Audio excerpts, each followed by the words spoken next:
computer. That's okay. Hi, I'm Elaine Brewster, and welcome to Aspects of Energy, where we explore ways to raise our energy.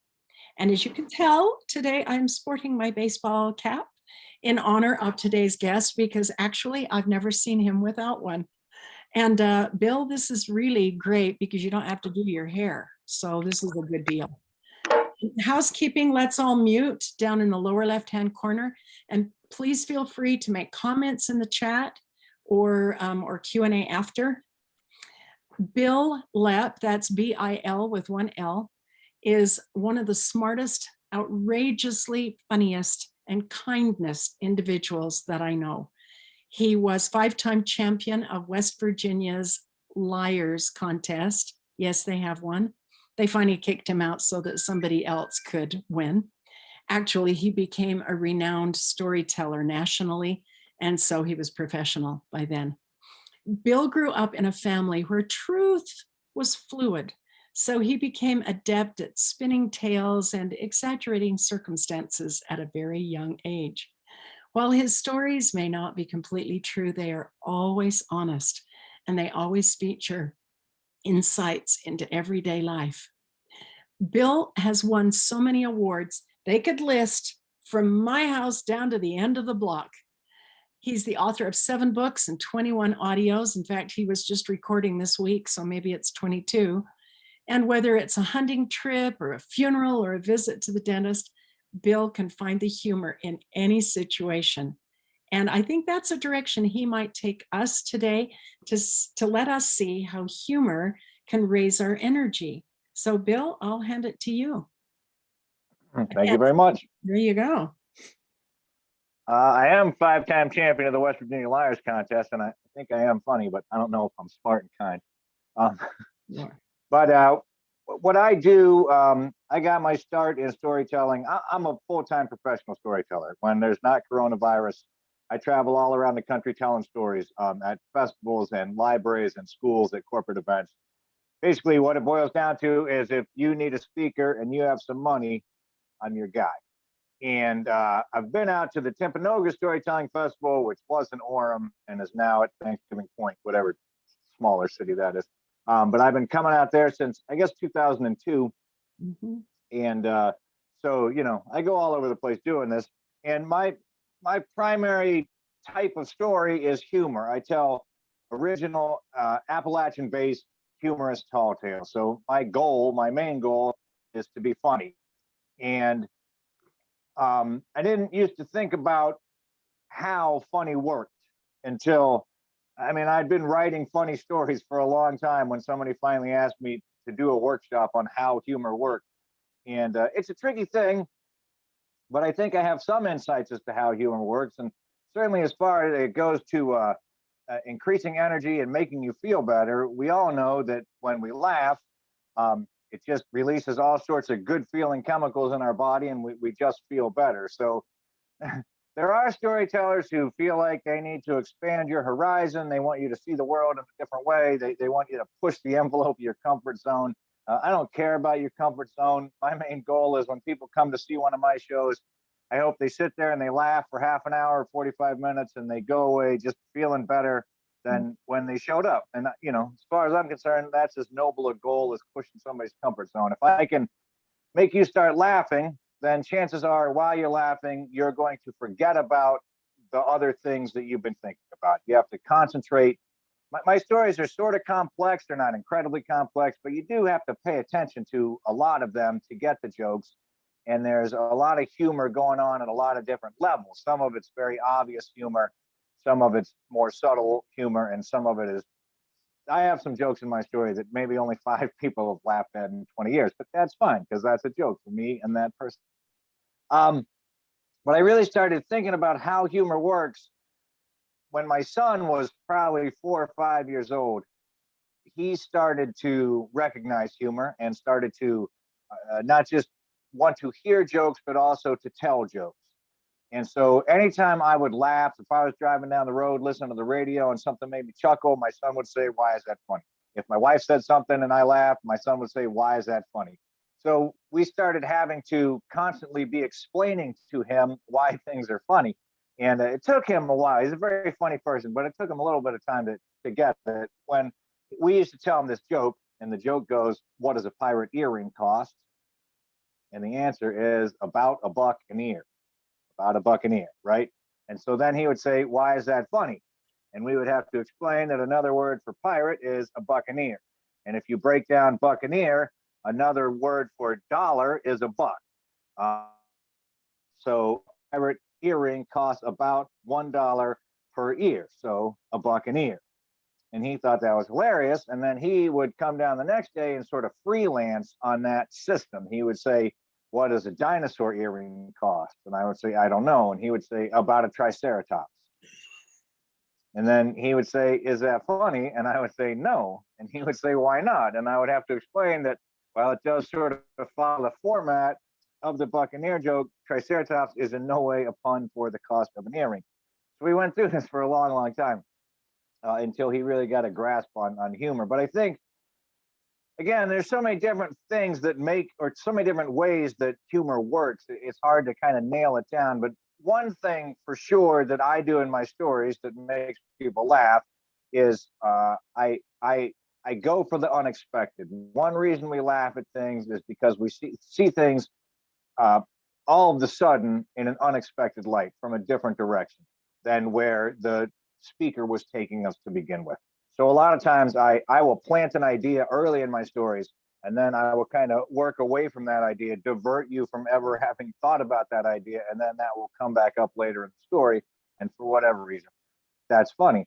But another way that funny works is when the speaker is the only person that doesn't seem to see the humor in the situation, where everybody else can see what's funny while the speaker is sort of playing dumb. I mean, Mark Twain said that tall tales work best when you, as the speaker, uh, pretend as though you don't have any idea why what's happening is funny. For example, when I was a little kid, I was probably 5 or 6 years old, and I had been, kind of going through a down spell. Just a couple of things that happened in my life that weren't, just made me feel bad. And so my mom, somebody in the church, well, I came home from school, and to cheer me up, she said that we were going to go to the symphony hall down in the city. And I was very excited. And I was excited.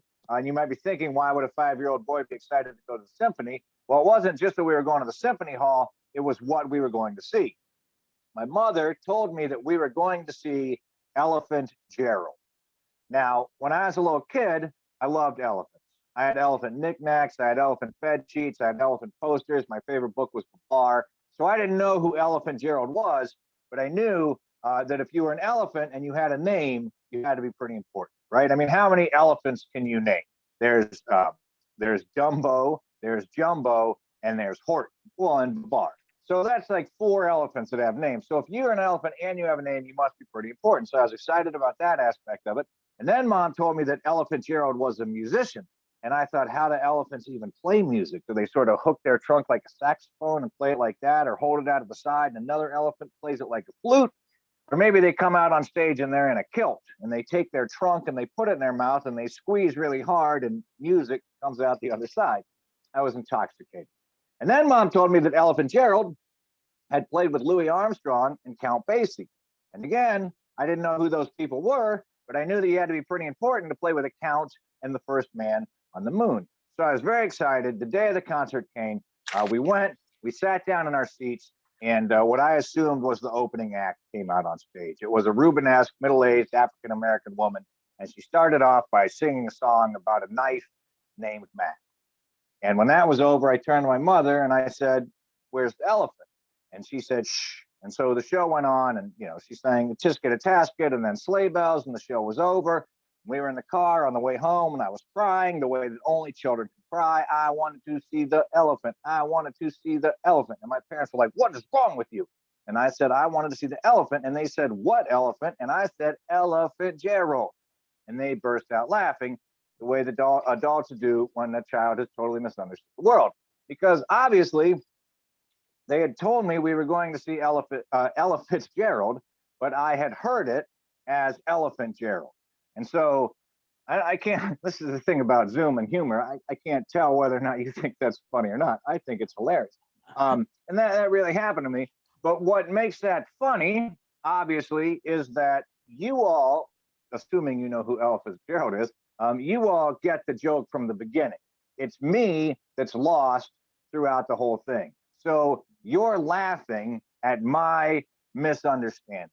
And one thing we do as humans, whether it's nice or not, is we like to laugh at other people when they have misfortune. And if that wasn't true, the television show America's Funniest Home Videos wouldn't have been on television for 30 years. We think it's funny when somebody's trying to walk a dog that's too big for them and they get drugged through a mud puddle, or when somebody, down the stairs and drops the groceries. When it happens to us, we don't think that's funny at all. But when something like that happens to other people, we tend to laugh at them. So we can see the humor when other people have failings. And part of that, of course, is because we all have failings ourselves. And so it's nice to see failings in other people. But so that's one of the way humor works, is where we're laughing at someone else who is failing to comprehend what's going on.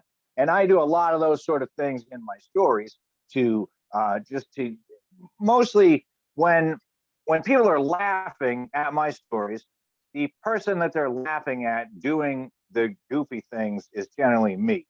There's me in my story, and then I have a friend named Skeeter. And Skeeter is always coming up with the bad ideas, and I'm always going along with him. So, we're sort of the fools. We're sort of the coyote in the coyote stories. We're Jack. We're the people that bad things happen to because they make bad decisions.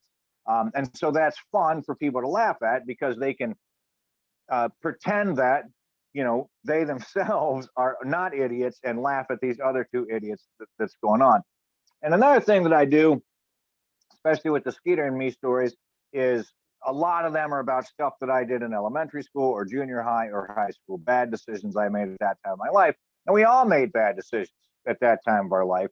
So when people are listening to my stories, they're seeing Skeeter and I do it, but they are identifying their own actions, things that they have done, things that they did themselves, and then hopefully on the way home they're turning to whoever they came with, and there's remember the time we did this, or when I was a kid I did that.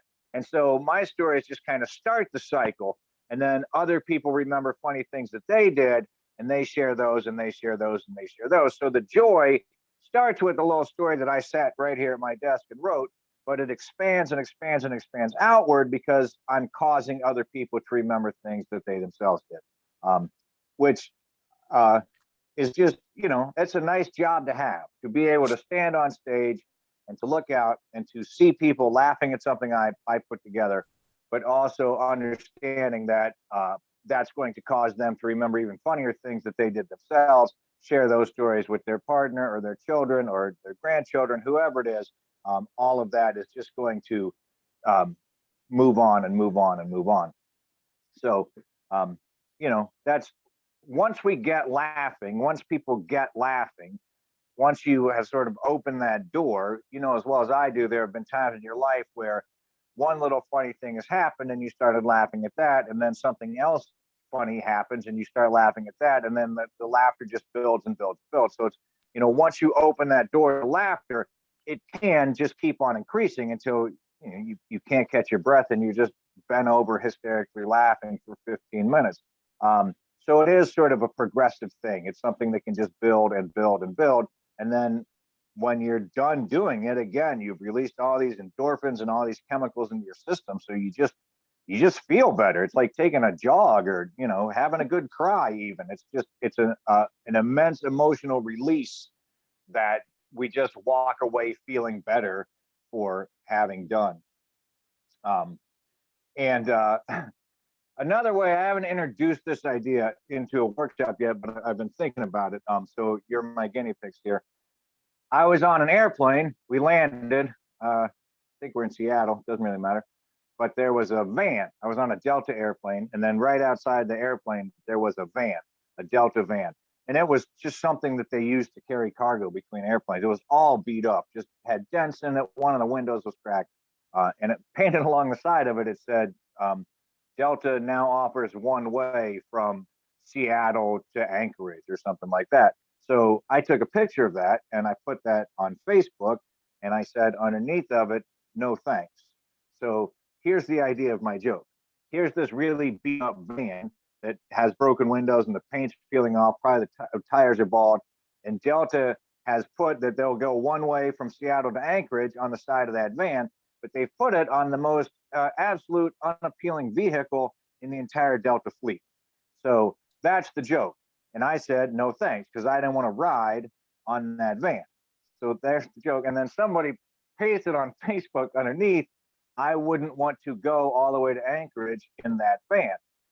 So that is someone who failed to see the humor in just the photo and my little tag underneath of it. So humor is interesting because sometimes we get jokes, sometimes we don't get jokes.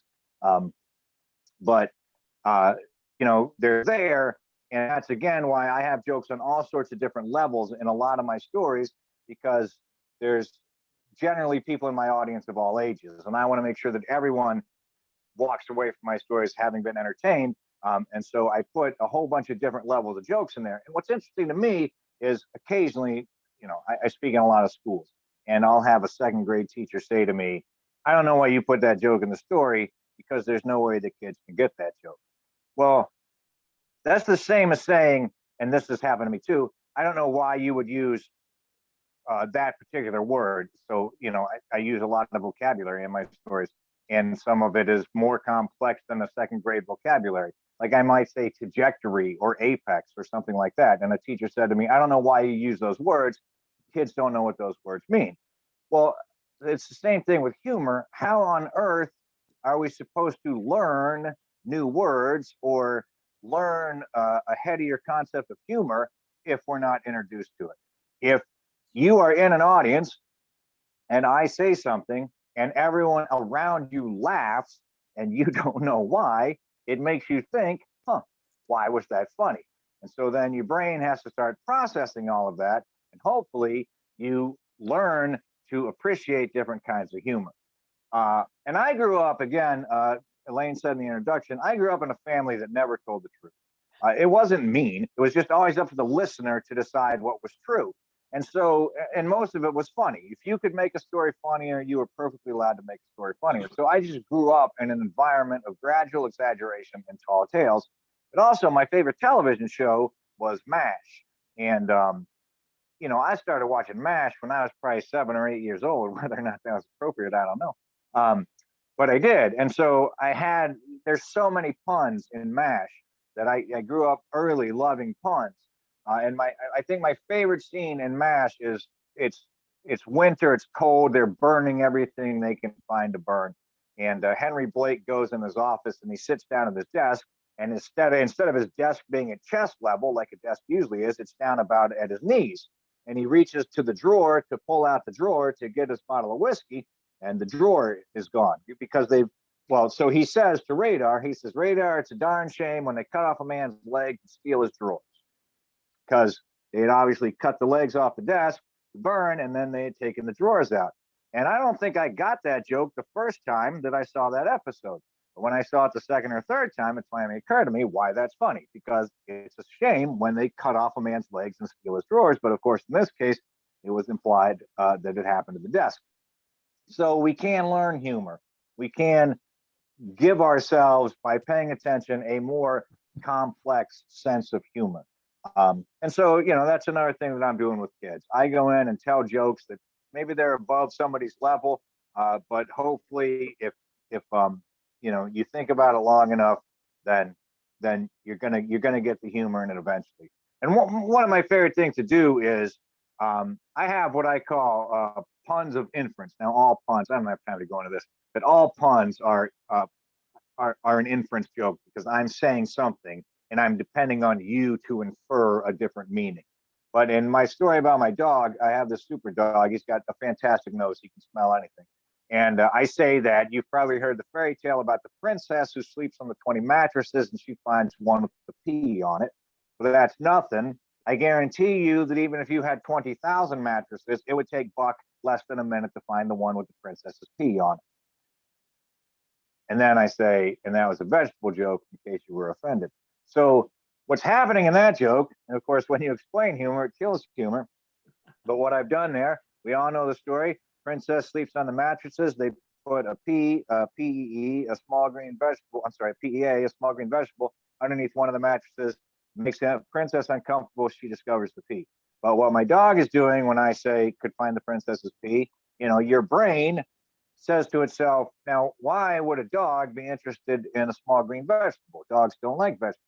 And so the thesaurus screen comes down in your brain, and you start going through all the words that sound like PEA or are spelled like PEA, and pretty soon you come to PEE, and because of course dogs are interested in tinkle, and so the dog would find the princess's pee. And that's one of those jokes that I tell, and there's sort of three stages of laughter, because it does take, I don't know how long it takes, but it takes a second, maybe, or two, sometimes longer to process that. So I will tell a joke like that, and a third of the audience will laugh immediately, and then a third of the audience will laugh 1 second later, and then a third of the audience will laugh because they didn't get it, but everybody was laughing, and they didn't want people to laugh without them. So it's really fascinating, especially when I've told stories over and over and over again. And I mean, there are stories that I've been telling since 1996. So I've been telling them for 25 years, and I know where the funny parts are, and I know how to build it up in the audience. And if I have an audience that has never heard that particular story, it's very fun for me to watch the audience process the jokes that I'm putting out. And because I can kind of tell the story, I don't know what you do in your life or what you did in your life, but if you do it enough times, almost no matter how complicated it is, you can do it while thinking about other things, right? And so while I'm telling some of these stories that I've told a million times, I'm also looking at different people in the audience to sort of gauge how they're reacting to the story. And, it's just fun for me to watch how that happens. So we've got a few more minutes. And what I was going to do now, I'm going to tell one more story. And then if you guys want to ask me questions, I think we could probably do that. If that works, Elaine. That's good. Yeah, okay. We'd love to hear your story. All right. Well, this isn't the funniest story in the world, but I like it. And there are funny parts in it. So once there was a king. He was the king of little things. He was the king of keys, coins, crumbs, and condensation. He was the king of needles, noodles, knots, beetles, baby rattles, pet names, small kindnesses, and pet names. I messed that line up. All around the king of little things, they were bigger kings. They were kings of cities, kings of counties, kings of countries, and kings of continents. The big kings made their subjects pay for everything, for freedom, for food, for firewood. The king of little things gave anything to anyone who asked politely. The big kings all had big castles. They'd have huge parties on Friday and Saturday night. King of little things had a little cabin, might have a few friends over. The big kings all had aspirations. The kings of cities wanted to be kings of counties. The kings of counties wanted to be kings of countries. The kings of countries wanted to be kings of continents, and the kings of continents wanted to rule the world. King of little things just wanted to remember his wife's birthday. Well, one day, King Normus, one of the big kings, decided it was time to take over the world. So he got together his armies and he set out and he crushed the kings of the counties. He conquered the kings of the cities. He crushed the kings of the countries. He obliterated the kings of the continents. And when he thought that he had taken over the entire world, he had his jewelers make him a huge crown with thousands of tiny jewels. And his tailors make him a fine suit with big brass buttons. And he threw a huge party and he said, I am now the king of everything. I am the king of the sky. I am the king of the oceans. I am the king of the whales. I am the king of the pachyderms. And a servant in the back of the room raised a tremulous hand. And he said, excuse me, my sire, you are indeed the king of the sky and the king of the pachyderms. But I am afraid that there is one king whom you have overlooked in your quest to conquer the world.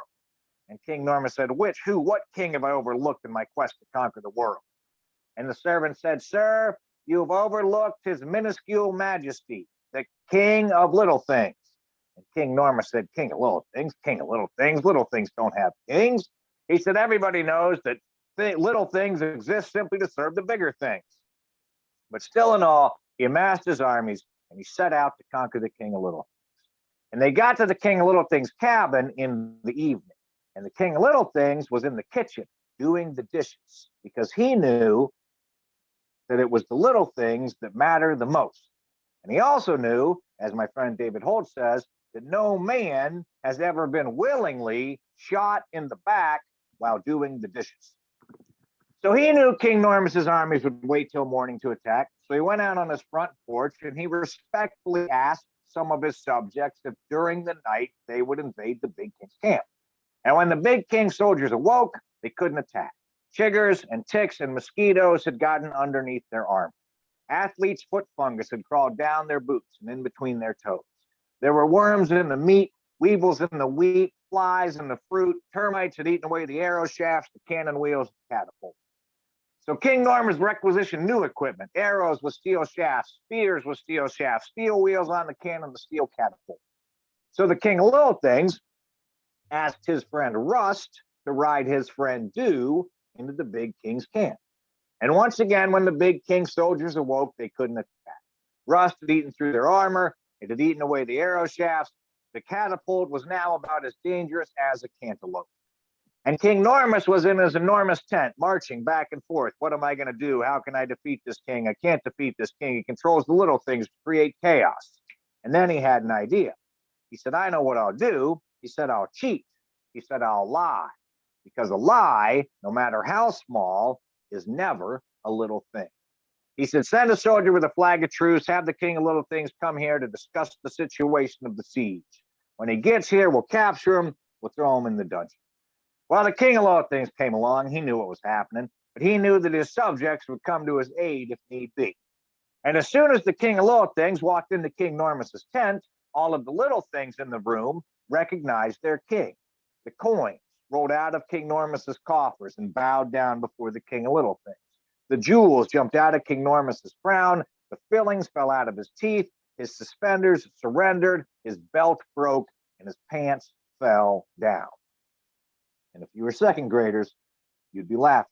So there stood King Normus, trying to hold up both his pants and his pride. And he was so mad, he said, throw him in the dungeon, throw him in the dungeon. But when they got to the dungeon, once again, all of the little things recognized their king. The keys in the jailer's hand refused to unlock the locks. The nails jumped out of the doors, bowed down before the King of Little Things. So King Normus said, put him in a cave, put him in a cave, put a rock, put a big rock in front of the cave, no food, no water until he surrenders his kingdom. Well, the King of Little Things went to the cave, and life wasn't entirely unpleasant in the cave. The ants brought him honey, the birds brought him seeds, the ants brought him crumbs, the bees brought him honey. That makes a lot more sense. The birds brought him seeds. Little drops of water made their way down through the mountain and dripped into his mouth. But after a while, King of Little Things, well, he missed his queen, he missed his cottage, he got a little bit bored. So he sent word with the ants and the birds and the bees, asking them to ask the little things everywhere to do him a favor. And the ants carried the words like crumbs, and the bees painted the words on the flowers, and the birds dropped the words from the sky like rain. And all over the world, little things began to happen. Strings unstrung, hangers unhung, springs sprung, chairs folded, tables toppled, easels eased away, quilts quivered, quills quit, fires froze, pickles unbilled, bolts bolted, boats listed, words twisted, cookies crumbled, bread broke, ticks and tocks left their clocks. Everything, everywhere quit working. And everybody knew that it was King Normus's fault. And so they demanded the King of Little Things be set free. Well, King Normus could see that he was beat, so he surrendered his crown, and he loaded some of his enormous possessions onto his enormous wagon, including his enormous wife. She was very tall, and off they rode. And the people presented the crown to the King of Little Things, who asked very little of his new subjects, except that they leave crumbs for the ants, plant flowers for the birds and the bees, oil hinges regularly, tip generously, and say please and thank you. And everyone lived adequately ever after, except, of course, King Normus, who could never find his wallet or his watch or his comb. And maybe even he will someday learn that it's the little things that matter the most. The end. Thank you very much. Nice. Oh, anyone have any thoughts or questions for Bill?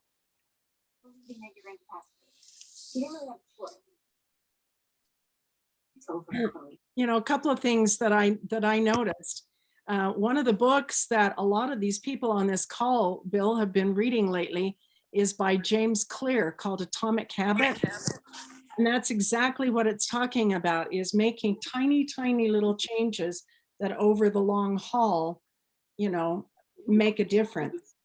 And so, that's another use for a story is, in fact, in October at the Nikken convention, they had a storyteller named John Livesay, and I guess he teaches corporate people how to tell stories. And they actually featured him so that people could understand. Sometimes you don't want to say the thing, you want to say a story, because people will get what you're saying better that way. Yeah, people tend to remember stories more than just a whole bunch of facts thrown out there. Yeah. Isn't that how our brains are set up? That they're like set up to connect that way? I don't know. I'm not a neurosurgeon. Okay, I think that's what Donald Davis has said. I'm sure. Well, if Donald said it, it's right then. Yeah. Yeah. Yeah, I just think that definitely. I mean, in my experience, if I have some narrative that I can follow along with, then I'm gonna remember along. I mean, that's why we teach, stories like Little Red Riding Hood. We tell that story because it teaches kids about, don't go to your grandmother's house, and that's easier to remember in a story form than if you just say it out loud like that. Yeah. Yeah, these stories that have been around for centuries. Well, I did live in West Virginia for a while, which is where Bill hails from. And one of my favorite stories, maybe because I can picture it, takes place on this enormously high bridge. Isn't it the tallest one in the United States? It used to be. It's the second highest bridge in North America now. What's the name of it? The New River Gorge Bridge. New River Gorge Bridge. This is, oh my gosh, this is tall. And so he has this amazing, caster fishing pole. And you can't tell us a truncated version of that, can you? I mean, no. It's a 15-minute story, but I guess what happens is my tire goes off the edge of the bridge because I'm an idiot. And so to get it back, instead of climbing down 800 feet, I just lower a fishing hook. But there's a bird that mistakes the fishing hook for a spider. And so the bird eats the fishing hook, lands on a rhododendron bush. Then all of that gets caught by a brook trout, which is then eaten by a black bear. And then I reel all of that back up with my tire around the bear's neck, and I get a ticket for catching the state animal, the state fish, the state bird, and the state flower. So I guess I can tell a truncated version of it, but that's it. So, well, how about that? Yeah, it's a series. It's a compounding series of events that just get worse and worse and worse. Yeah, the compounding, like you were talking about, and it actually starts with that he won the lottery, and he was so excited, and so he got all this money. But then by the time he had to pay the ticket for all the animals and everything, I think you end up with what, $3, $2. $2 at the very end. You people sounds like you could tell the story. Yeah, I love that story. Well, I love a lot of them. I listen to them a lot. But you people will have to buy some of his. Can we buy just things online on your site? Yeah, you can certainly order my CDs if anyone has a CD player anymore through my website, which is storytelling.com. But I also have things on iTunes. I don't know exactly what's there, but you can buy individual stories on iTunes. Oh, that's nice. Leppstorytelling.com. Well, thank you so much. Glad to do it. Yeah, that's very fun and gives us some ideas. This is being recorded, so it will be available probably by midnight tonight. You can look it up on YouTube with Bil Lepp's name. That's Bill with one L. And today's date, March 26th, 2021. Also, all of our previous recordings are on YouTube. And then next week's program will feature Linda Morris sharing ways to detoxify the body. And the week after that is Dr. Heather Lukes telling us what is a naturopath. So for today, I hope that you are perhaps more and more seeing people walking out to their cars without masks and you can smile at them, and that will raise your energy and it will raise theirs. Thank you so much for participating. See you later. Thanks, Bill. Thank you. Yep. Bye. Money, live better. Shredded